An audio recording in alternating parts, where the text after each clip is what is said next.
Welcome to episode 13 of Human Expansion, the channel that explores ways of leading physically healthy, mentally energizing, emotionally fulfilling, and spiritually grounded lives.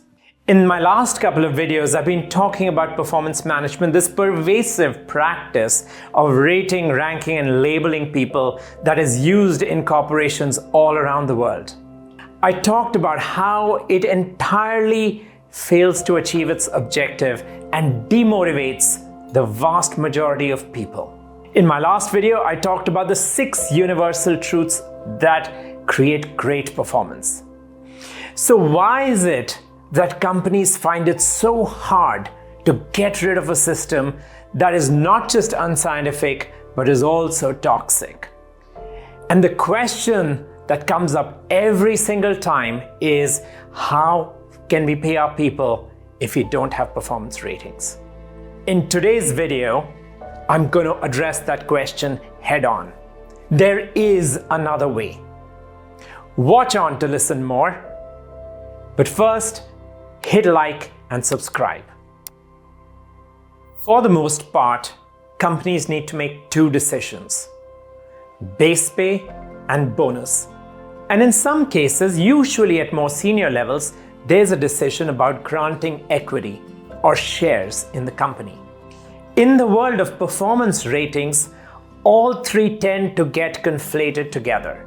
Meaning, if I got a great rating, I would get a base pay increase, a big bonus, and also performance equity.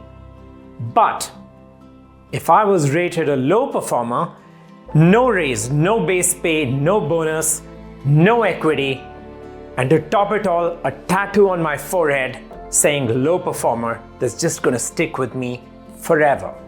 But there is a better way. Let's start with base pay. Base pay is associated with a job role, and each job role has a unique position in the market. So if you pay people less than the market, less than their worth, they will very likely leave you.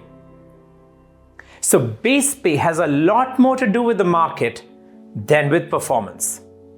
And companies should do everything they can to pay people as close to their market worth as possible. The second decision is about the bonus. Unlike base pay, bonus has a lot more to do with performance than the market. And this is where HR analyst Josh Berson's research comes in. He showed how performance in an organization was the power curve, meaning a small group of people would have been hyper contributors at any point in time, and most others would fall along a long tail. Some people in some groups may have missed the expectations set of them. So logic would dictate that we should pay higher bonuses to those that were hyper contributors, proportionately less to others. And for those that couldn't meet their expectations this year, they should not get a bonus because that would be a gift. The third decision is about awarding performance equity. We can apply the same principles to giving equity as we do when we make decisions about buying stock in a company. When we do that, we look at the future promise of an organization, and we would buy shares in companies that we feel would have high future returns. Similarly, when we give performance equity, we should look at those people that show a promise of significant future contributions. Oftentimes, they may be same people that are delivering very well today. But there are many factors that impact current performance, like market conditions, industry factors, and so on.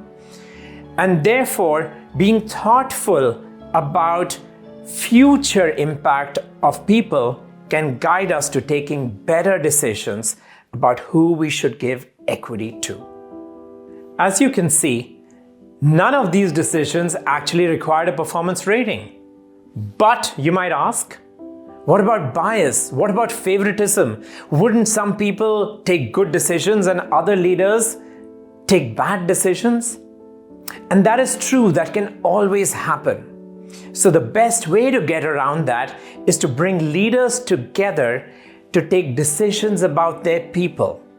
Because when that happens, they can support each other and challenge each other to get to more accurate and better decisions on pay. And when we do that, it is not just better for people, it's more equitable and it's more fair. Thank you so much for tuning in today.